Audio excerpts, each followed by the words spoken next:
Dan bila angin tu keluar, kena orang Islam yang walaupun Islam dan iman itu sekadar sebesar zarrah, mati. Tuan-tuan bayang macam mana waktu tu.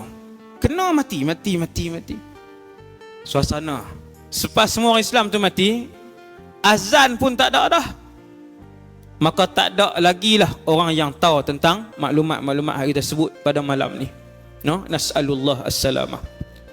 Kata Rasulullah sallallahu alaihi wasallam, yang ada hanyalah beberapa kelompok manusia, orang tua, orang laki-laki, orang perempuan. Nabi nak sebut, Nabi nak beritahu kepada kita keadaan sama lah macam ni, sama. Keluar pagi pergi beli roti canai, hak jual roti canai tu pun tak reti sebut la ilaha illallah, hak beli pun tak reti sebut la ilaha illallah. Gerun tuan-tuan.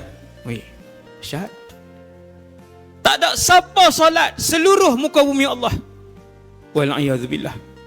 Kita dengar perkataan tu saja, ngeri kita, ngeri. Keluar pergi kerja, lalu tepi jalan ada duk berzina tepi jalan 2-3 orang. Sampai tempat kerja 3-4 orang duduk kat meja makan tunggang arak.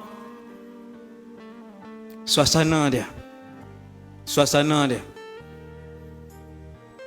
Wal'iyadzubillah.